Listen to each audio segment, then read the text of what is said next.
Hi viewers, welcome to the next section of the course, the engine, Apache Spark. This section is a walk through the process of downloading and running Apache Spark. In this section, we'll first see how to run Spark functions in local mode on a single computer, and then we'll run it in a cluster mode. Then we'll also see the Spark's core abstraction for data manipulation, the Resilient Distributed Dataset, RDD. Finally, we'll dive into an RDD abstraction called D-streams and discretized streams. The core part of this section is Spark streaming. Now we move on to the first video of this section that deals with Spark concepts. This section is targeted at data engineering and data architecture. Let's begin with Spark in single mode. Although Apache Spark cluster-based installations can become a complex task, when we integrate Mesos, Kafka, and Cassandra, the installation may become an interdisciplinary topic amongst engineers from databases, telecommunications, operating systems, and infrastructure. However, it's so easy to download and install Apache Spark on a laptop in standalone mode for learning and exploration that it has made many developers and data scientists become engaged by and married to the platform. This low barrier to entry makes many small businesses capable of launching pilot projects without production systems interference, without requiring the construction of complex tools, and without hiring expensive expert technicians. As previously mentioned, Spark uses big data, so nobody is left out.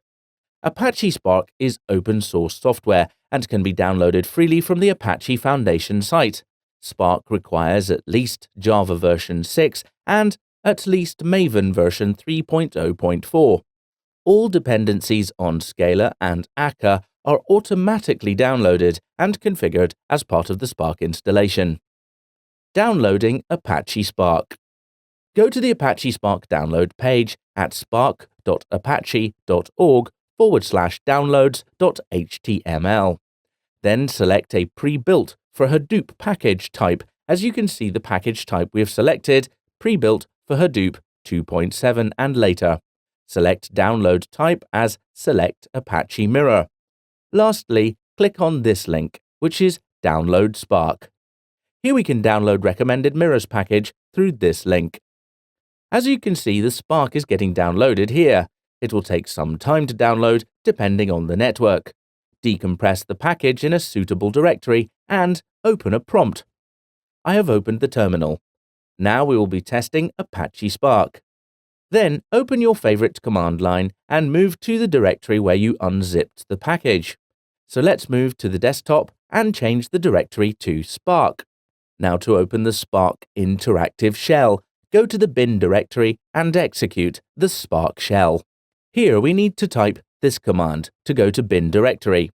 It will take some time to load. Amazing! The Spark version 2.1.0 is installed here, and it's running on Scala version 2.11.8. As we all know, Spark runs on Scala, and this is a simple Scala REPL with some steroids. For example, to create a sequence of numbers from 1 to 300,000, we will need to execute this command, and we will get an inclusive range created from 1 to 300,000. As we'll see in a moment, for all its magic, Spark needs a special data abstraction called RDD to transform our humble sequence of numbers in Scala to RDD. So we will be passing this command. So this is the output. In this case, we have a numeric RDD. Now we can do all the math operations we can think of with Scala data types. Let's take only the even numbers. So this is the line of code to run this operation. This is the output. Here we can see only even numbers. Spark returns an array with the even numbers from 1 to 300,000. With this array, we can run all the math operations that we used to do with the Scala int arrays. Now we are inside Spark, and what we learn here can be done in a big corporation cluster. Without entry barriers, without excessive fees, we can do it anywhere. Let's move on to the Spark core concepts. Now that we have Spark running in our shell, we can learn about programming in greater detail. A Spark application consists of a driver program, which is responsible for distribution of the operations among the cluster members. The driver program also distributes the data structure fragments in the cluster and then applies operations in a distributed way. The driver programs access the Spark context object representing the connection to the cluster. In the shell, it's always accessed through the SC variable. To see that, we need to type SC. It will return the Spark context. To run operations, driver programs have a number of nodes called executors. For example, if we run a simple count operation in a cluster, the count operation work is distributed among all the cluster members, each of their portion of file assigned to them by the driver program. In our examples, we only have one machine where we run the Spark shell locally. The work is performed in a single node. For distribution within the cluster, we only connect the same shell to the cluster to run in parallel.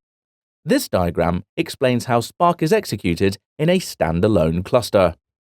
Finally, the Spark API is about passing functions to their executors to run them on the cluster.